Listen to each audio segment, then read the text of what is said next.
ruthless grab for power tears a city apart. A crime family splits in two as the young and the old fight to the death. The FBI is caught in the middle as they infiltrate the syndicate in a desperate attempt to end the brutal war raging on the streets of Philadelphia.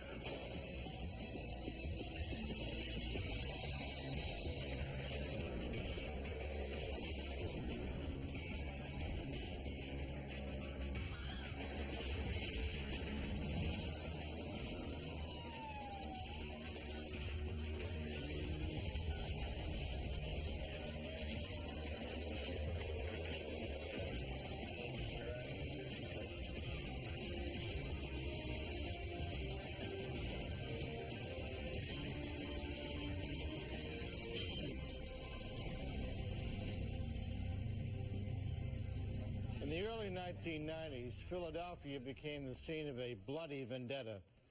The streets erupted in mob warfare. Authorities feared innocent people would be caught in the crossfire. I'm Jim Kellstrom, former head of the FBI's New York office. Agents launched a complex and risky surveillance operation. Their mission, to bring down a notorious crime family and to stop a brutal turf war before more people were killed.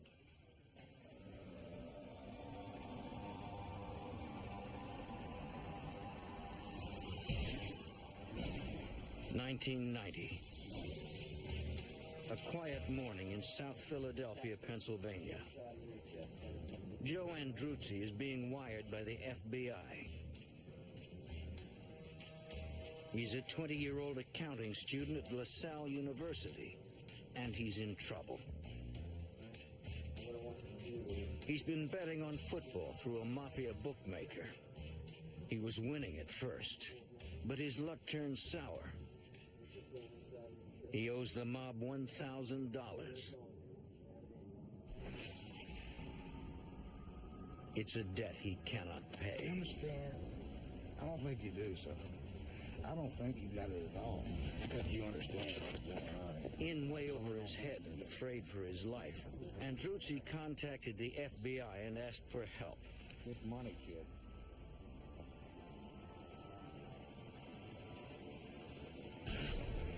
South Philly is a tough place. Not the kind of place where you want to cross the mob.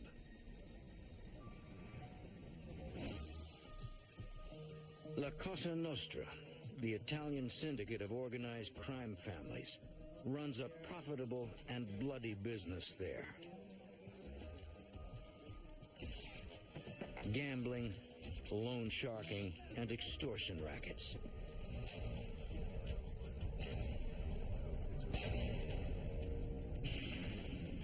For years, South Philly was run by Angelo Bruno, known as the Gentle Don because of his dislike of violence. He took over the city in the 1950s. He was brutally murdered in 1980. The man suspected of being behind the hit was Nicodemo Scarfo. Nicky Scarfo took over Bruno's empire. He was a cold-hearted killer who ruled the city by violence. But now Nicky Scarfo is in jail. The FBI wants to find out who is running the Philadelphia mob while the boss is behind bars. Andruzzi's problem with the loan shark gives the FBI the perfect opportunity to collect new information on the organization.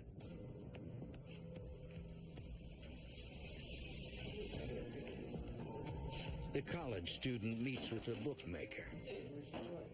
He plays his part perfectly and is introduced to Salvatore Sparacchio, a known member of the Philadelphia Mafia. I don't have money. You don't have the money. FBI Special Agent Jim Marr was the case agent on this investigation. Salvatore Sparacchio didn't make any overt threats, but the implied threat, I'm the boss of the family, you got to pay. I want $20 a week for 10 weeks. The boss offers a repayment plan. Although the mob is charging little more interest than a credit card company, the penalty for defaulting on the loan has a far higher price. Nicky, here, take some cake home to your wife. Hey, thanks, Bob. All right. For the next 10 weeks, the FBI gives Andruzzi the money to make his payments. And each time he takes the money to the bookmaker, the FBI records the conversation, building their case against Salvatore Sparacchio. Each payment is evidence of the crime, of racketeering. But the FBI is not interested in making low-level gambling arrests. How we going, huh? They have a much bigger target. I'm sure it's all there. The ultimate goal is to destroy the Philadelphia Cosa Nostra family as a crime problem.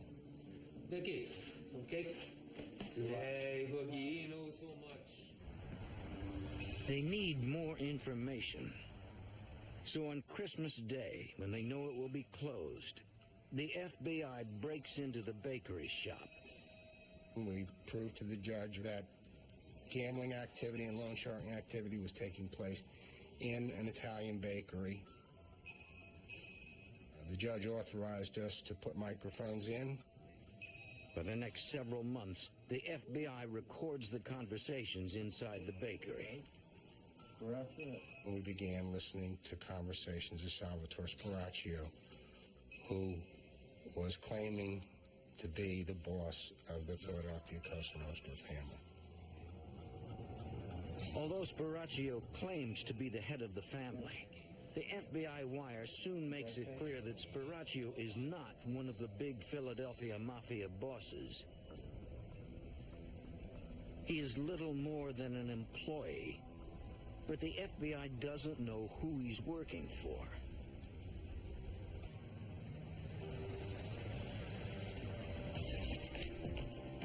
Thinking he can lead them to his boss, the FBI surveillance tracks Sparacchio to a law office in Camden, New Jersey.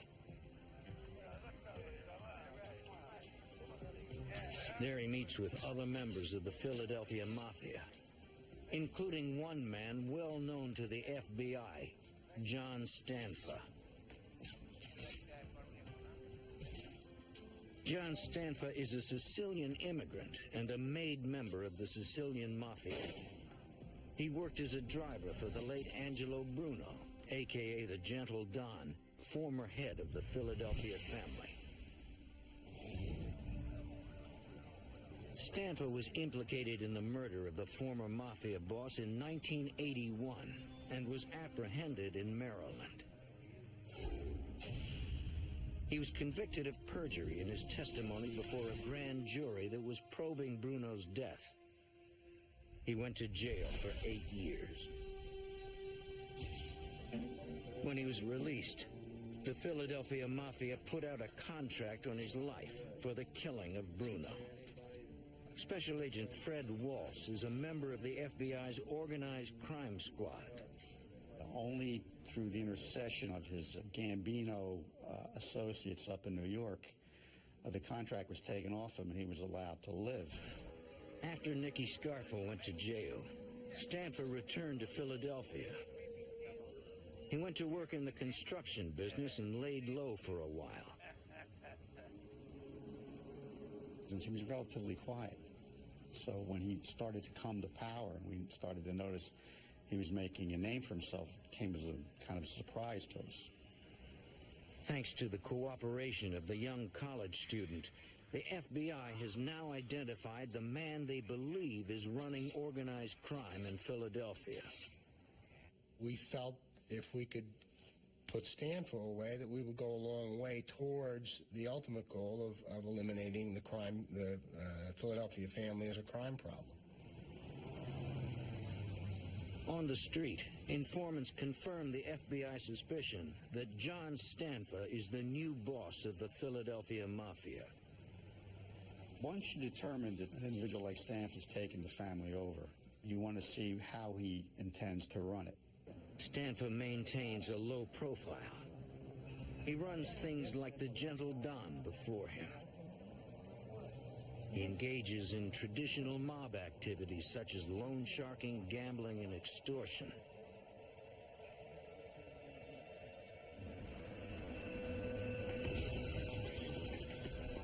The FBI wants to find out where he is conducting business. According to FBI informants, high-level secret mafia meetings are being held in the lawyer's conference room. Informants told us that that's where they were meeting, that they felt secure there. Agents prepare an affidavit to wire the premises. We recognized that intruding into a lawyer's office was extraordinary. The affidavit had to go down to the FBI headquarters. The director of the FBI personally signed off on it. A federal judge gives the FBI the green light. Agents install a hidden video camera outside the law office so they can monitor anyone who enters or leaves the building. How about now? A special FBI entry unit will install a hidden microphone inside the law offices.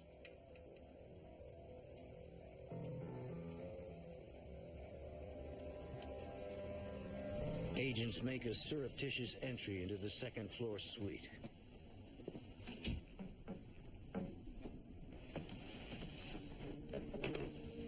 The technicians install a microphone in the conference room. The surveillance agents will first try to identify each suspect and determine their roles in the organization. There's 18 FBI agents who do nothing but physical and photographic and video surveillances. Agents monitoring the conversations have to match the voice on the wire to the face in the video surveillance. But the agents have a problem.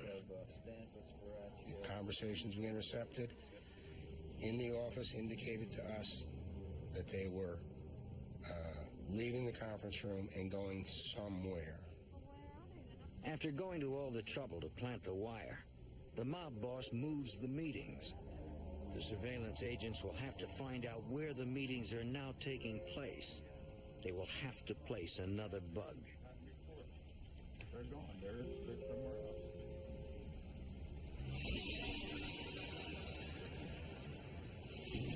A few days later, the FBI learns from an informant that a high-level sit-down is about to take place at the law office between John Stanfa and several associates.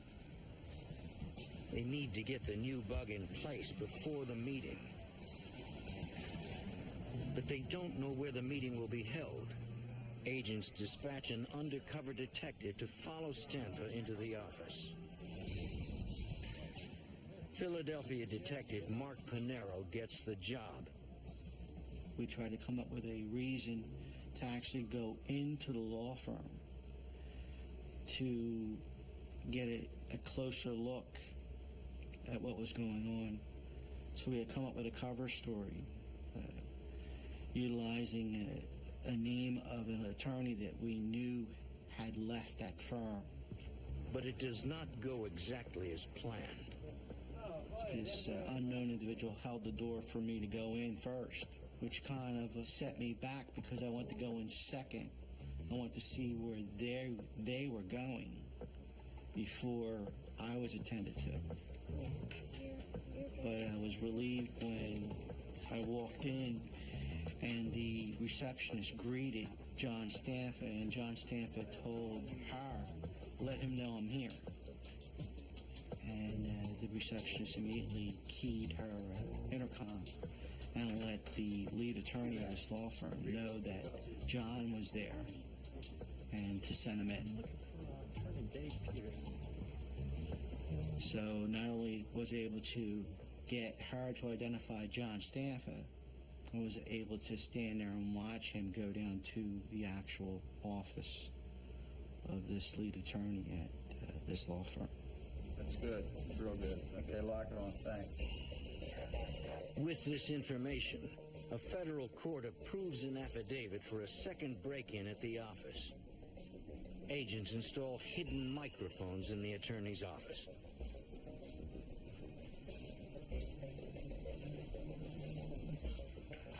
Shortly after the new bugs are placed, agents hear some alarming news on the wire. The mob bosses are afraid they are being watched.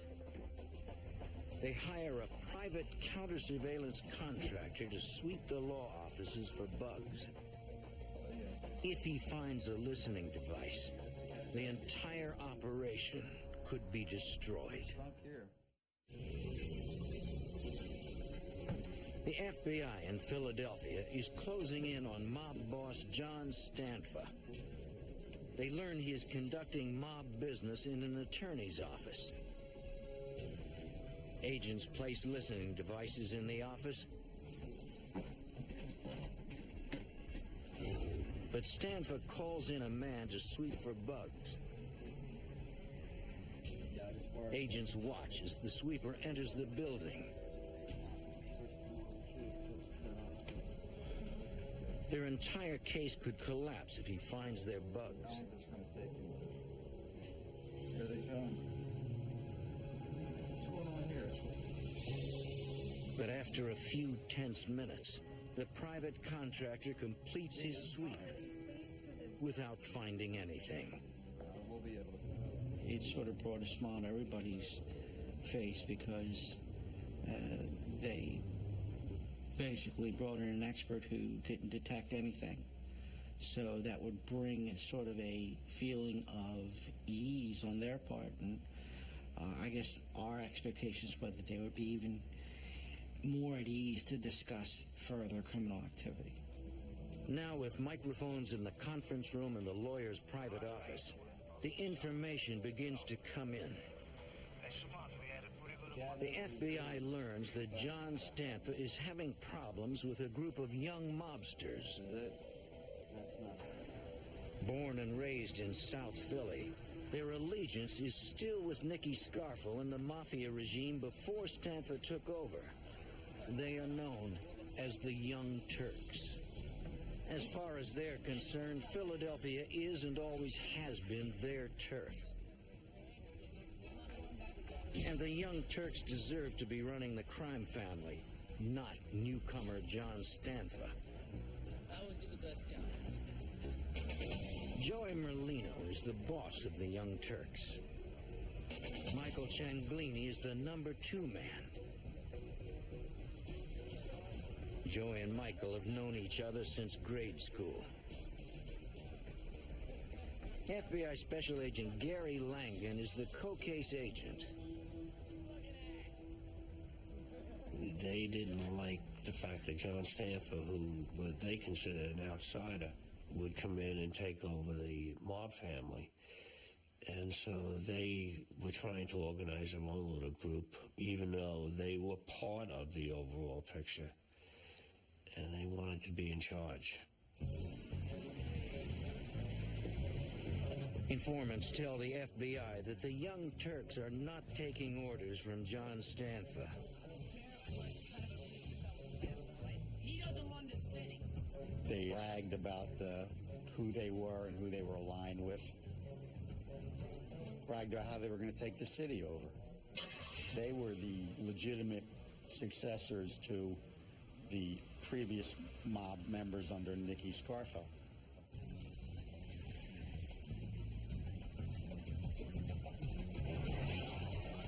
The Young Turks feel they're entitled to run the city and the Philadelphia Mafia.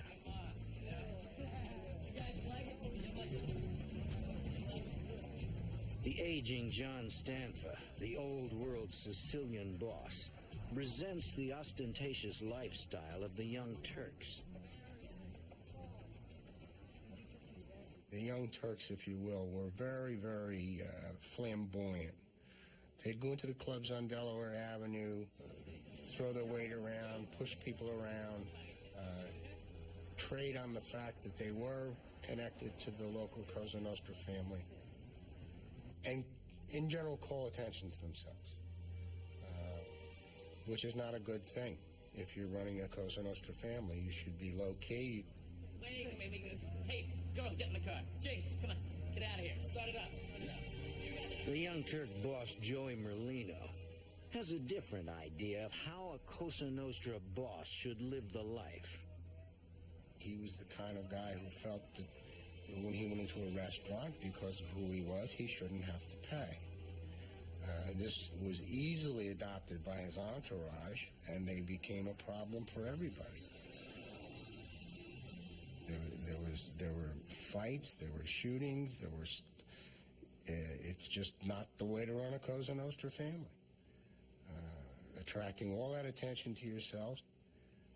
The police begin to know then where you are and who you are, and it's just not a good thing. John Stanford was particularly angered by the Young Turks' involvement in the sale of illegal narcotics. That was the wave of the future, an easy way to make money. Traditionally, the mob frowns upon having its members engage in drug dealing. Now, that's not to say that they don't do it. They get around that by having an associate or something deal drugs, and then they'll tax that individual and take a percentage of it. But Stanford, he thought drugs were a dirty business and it draws a lot of attention, again, to the family. And he didn't want to do that. And these guys were just defying him and doing it.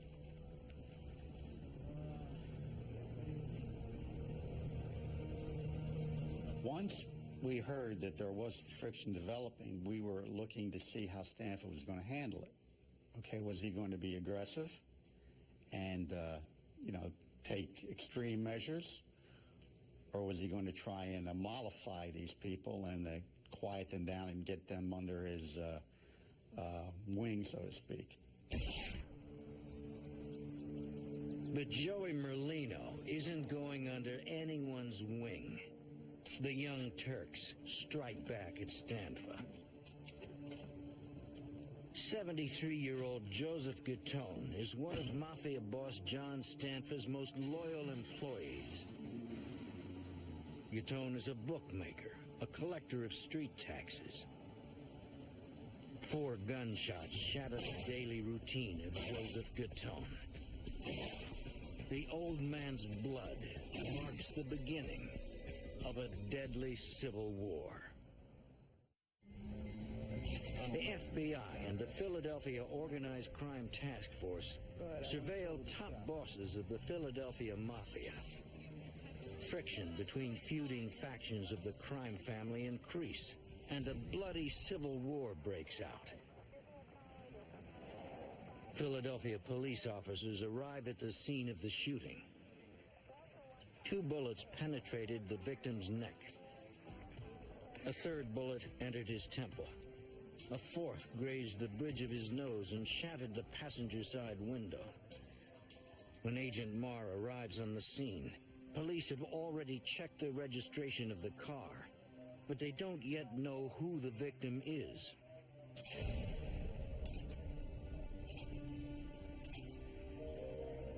Agent Marr recognizes the victim from previous investigations.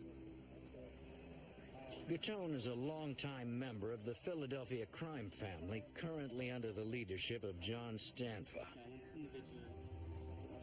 Several of Gattone's neighbors witnessed the shooting, but no one can identify the lone hooded gunman. Special Agent Jim Marr suspects Joey Merlino's Young Turks are behind the killing.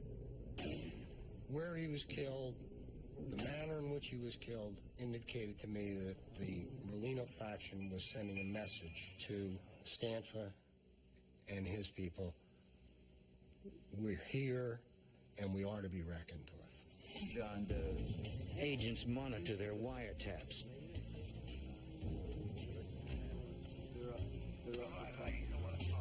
But no one is talking about the murder. Special Agent Fred Walls. Initially, at the time that this bookmaker was murdered, we weren't sure who was involved. There was nothing definitive on the wire after the bookmaker had been murdered There was a reference to the fact, but nothing that would indicate to us that Stanford had a belief someone had done it or someone hadn't done it. Investigators are certain the murder is mob-related, but they have no proof. When they speak to Stanford himself, he claims to know nothing. But Stanford strikes back. 5 weeks after the murder of John Stanford's bookie and tax collector, Michael Cianglini, the Young Turks' #2 man, is coming home after a basketball game. 2 men armed with shotguns open fire.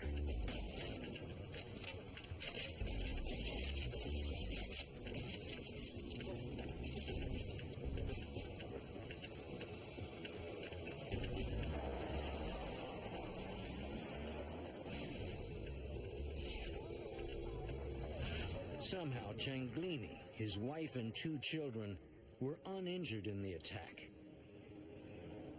Investigators recovered 12-gauge shotgun shells from the front yard and shotgun pellets from the ceiling of the living room and dining room.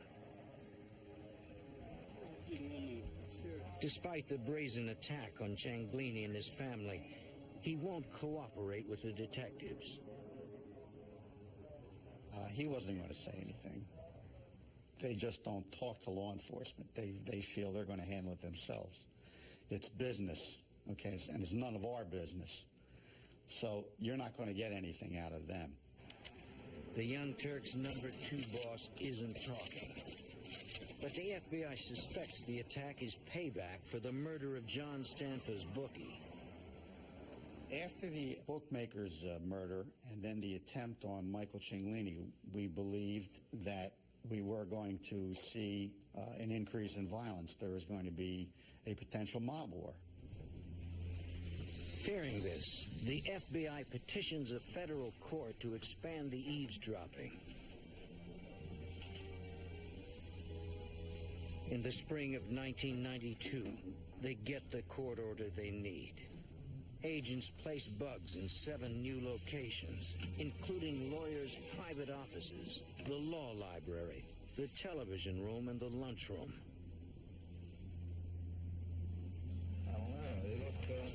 The new wires immediately start paying off.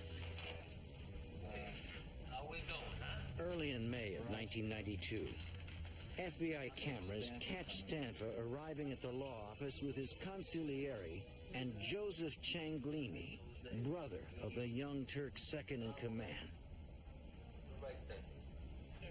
Inside, John Stanford angrily announces that he knows the Young Turks are looking for him.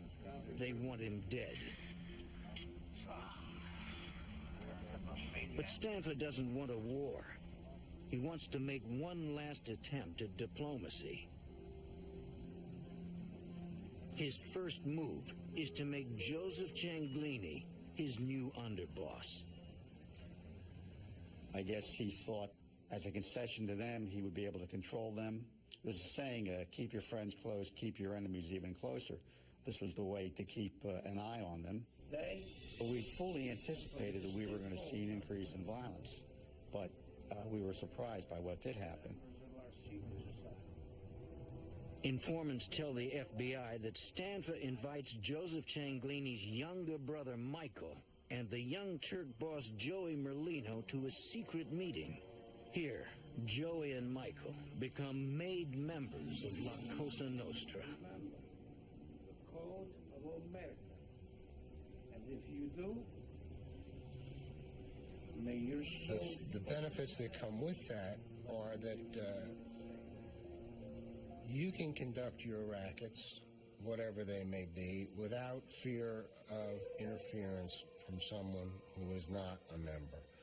The family in a dispute will always decide in your favor if you are a member and the other person is not.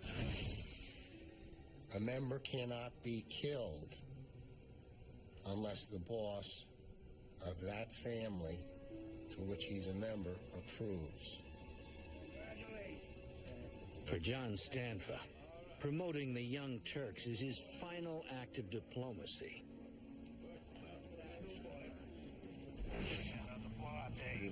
The FBI and the Organized Crime Task Force will keep a vigilant watch to see if Stanfa's bold move stops the violence. But agents still need to collect more information about the crime family to shut them down for good.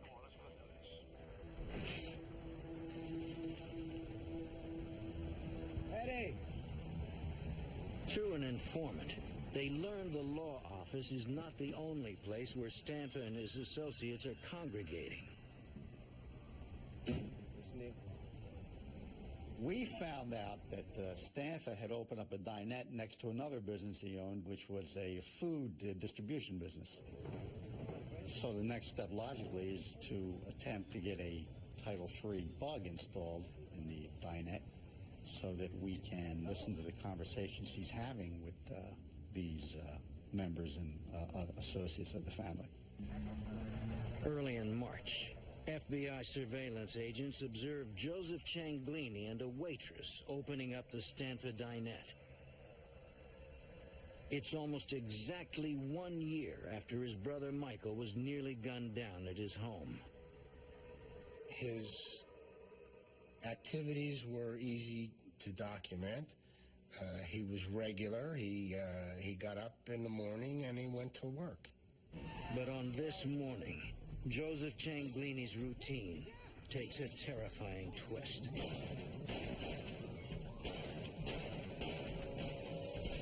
Four men pull up and open fire on Cianglini and the waitress, reigniting the bloody war between the old and the new mafia of South Philadelphia.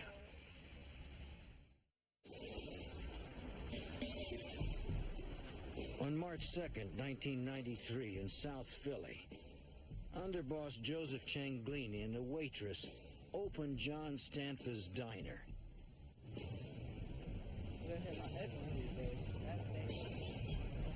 Shortly after 6:30 a.m., four gunmen launch an attack. Cianglini is gunned down. The surveillance agent alerts FBI HQ and calls 911 for an ambulance. The FBI agent on surveillance arrives on the scene. Joseph Cianglini has been shot repeatedly in the head, neck, and chest. The waitress is unharmed. Cianglini has somehow managed to survive the deadly attack. Though severely wounded, he can talk.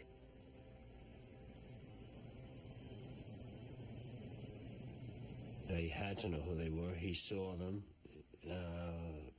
We suspected that it was a group from the Young Turks, but he basically told us he didn't know anything. But agents are still surveilling the law office. In the listening post, wiretaps record a chilling conversation between Stanfa and a mob associate. John Stanfa suspects Michael Cianglini was behind the attempt to kill his own brother Joseph at the restaurant. Yeah, Michael and Joey were on the opposite sides of internal war within the Stanfa family. They were half-brothers, and it didn't make any difference. He thought his brother Joey was on the wrong side, and he was going to take him out. For John Stanfa, there is only one choice: eliminate Joey Merlino and the Young Turks. So he starts to recruit his own muscle to send them out and to start stalking these Young Turks and trying to kill Joey Merlino, Michael Cianglini, and the people associated with him. Undercover FBI agents deliver a warning to Merlino and Michael Cianglini. What's going on, fellas? When we're aware of the fact that violence is going to occur or may occur, and we think we know who the violence is going to occur against, we have an obligation to go out and warn them. The Young Turks shrug off the FBI warning. Even though they know their lives are in danger, they refuse to cooperate.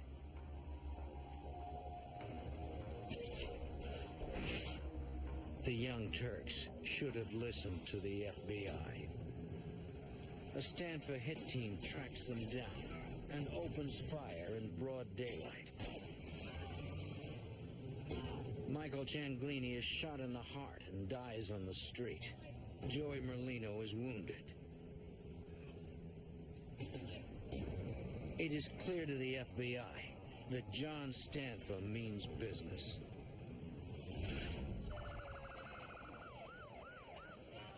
He's taken up the challenge, and he's retaliated with a lot of force. So that's where we are right then and there. We believe that Stanford is responsible for it. Now we have to prove it.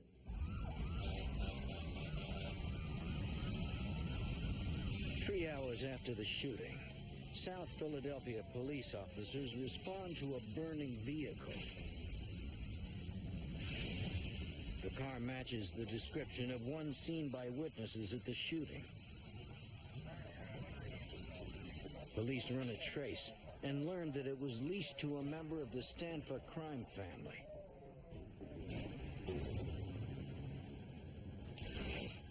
That night, police question Phil Coletti and his wife.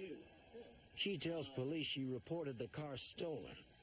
Coletti says he's been home all day.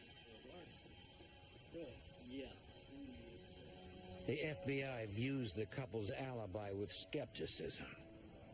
Coletti becomes the first suspect in the shooting murder of Michael Cianglini. Several days later, the FBI gets a lead on the second shooter. The FBI had received a call from a physician who said that he had treated an individual who came in with burns that he felt were rather suspicious. FBI agents find John Vesey at home. He, too, is a known member of the Stanford crime family. Agents ask Vesey what happened to his hand. And he says he had an accident with his barbecue grill. His hand was burned when he spilled lighter fluid.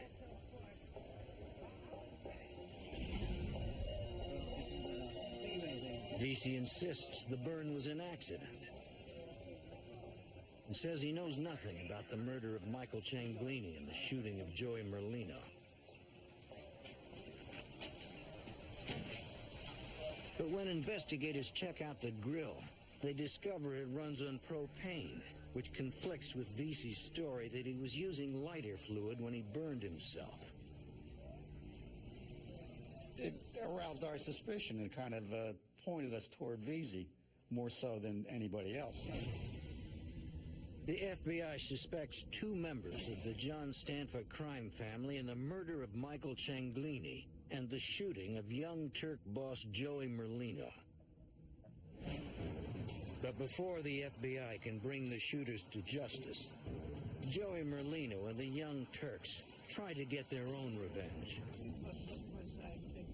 John Stanford is riding in a 1976 Cadillac Seville.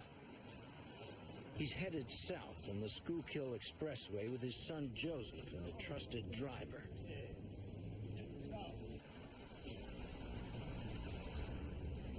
A van pulls up next to the Cadillac.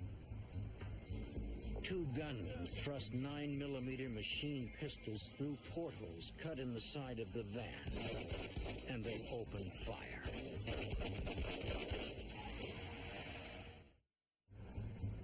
A full-scale mafia civil war rages on the streets of Philadelphia. Violence explodes with a brazen rush-hour attack on Sicilian mob boss John Stanford.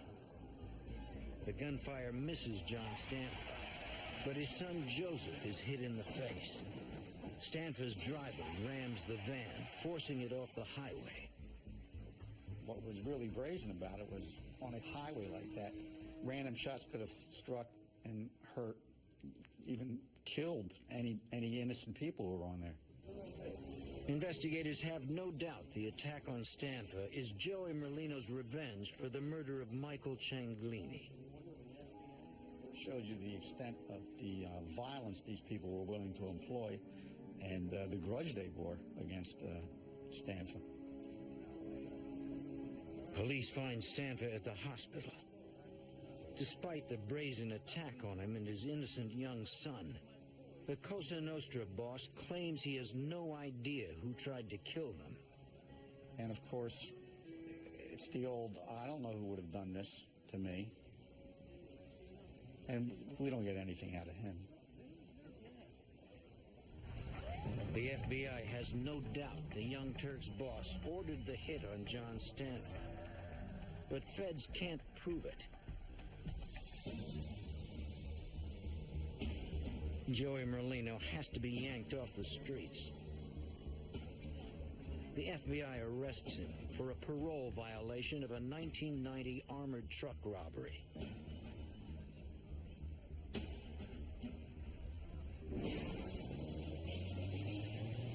With Joey Merlino off the streets, it is now time for the FBI to focus its sights on John Stanfa's crew. The agents target murder suspect John Vesey. The professional hitman is one of John Stanfa's soldiers. But tonight, thanks to a New Jersey firearms violation and the threat of a long jail sentence, Vesey has agreed to wear a wire for the FBI. He was a very tough individual. And he did some construction work as a hired laborer for John Stanfa's brother-in-law, who was in construction. And he caught the eye of Stanfa, and Stanfa realized this kid was a tough kid, and he could, he intimidated people. Under Stanfa, Vesey became a loan collector, an enforcer, and a killer. Okay. Now he claims he feels the weight of the murders he committed. All these things, plus the fact that his brother, who really cared for him, was convinced that John was going to go down and never see the light of day. His brother convinced him that he should cooperate.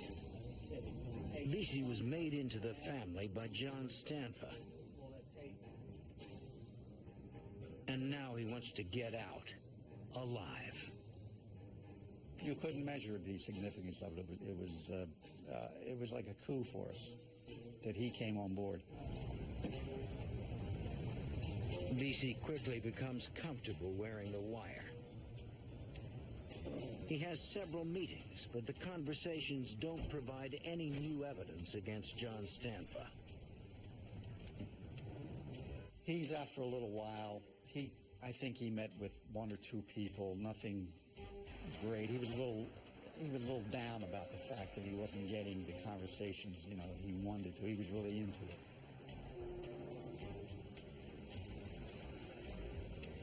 We told him, look, don't worry about it. We got a lot of time. We'll do it again till we get it right. It's Friday night now. You've worked long and hard for us. Go home. Go home and relax. Don't go out. We'll hook up with you again. We'll do it again. Later that night, John Vesey runs out of luck. And the FBI's Organized Crime Task Force is dealt a crippling blow.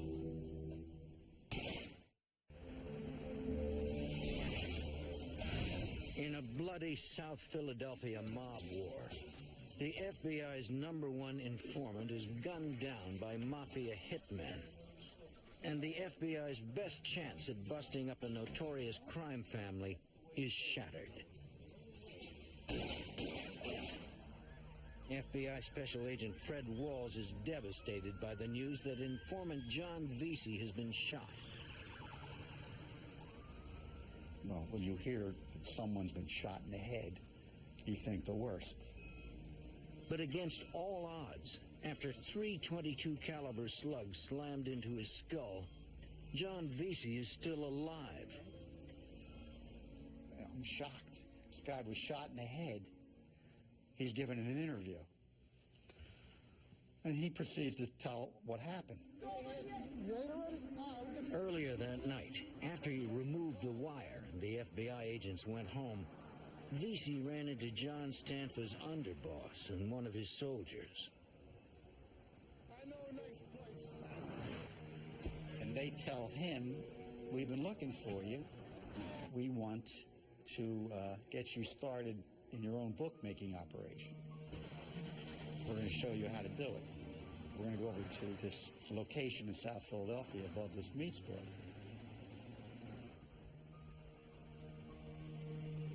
For Vesey, it was just another late-night business meeting. He wasn't wearing the wire anymore, and he thought he had nothing to fear. He says he goes up to the room. The maid guy is sitting down with him at a table, going over figures, telling him how to take bets, how to write stuff down. The underboss excused himself. He has to go to the bathroom.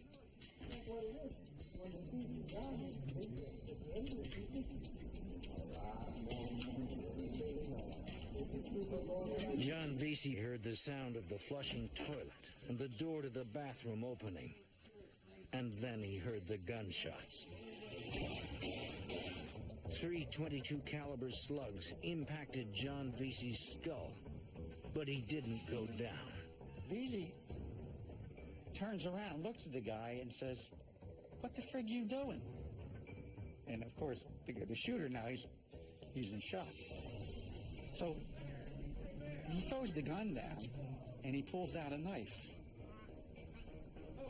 Well, Vesey takes the knife away from him and cuts him and basically incapacitates him and throws him on the ground.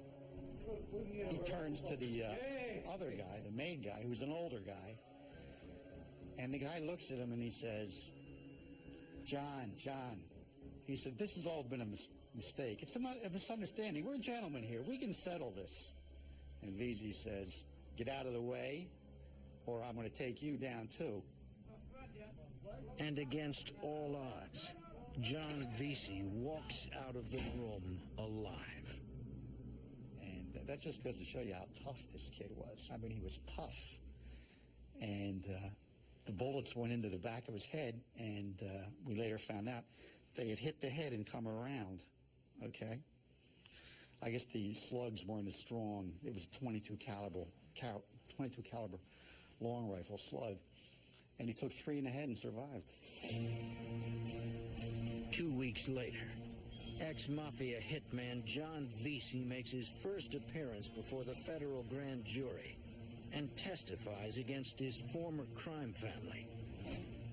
The information he provides is invaluable to the FBI.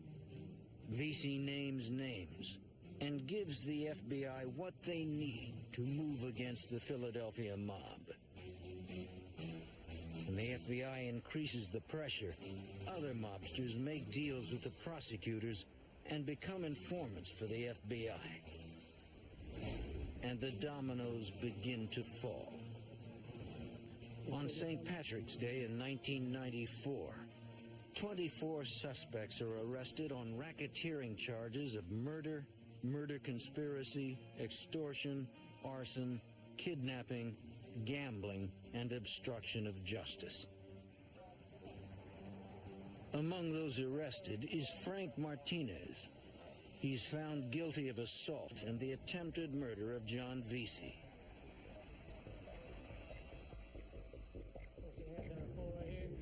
Vincent Pagano is also arrested and found guilty of assault and the attempted murder of John Vesey.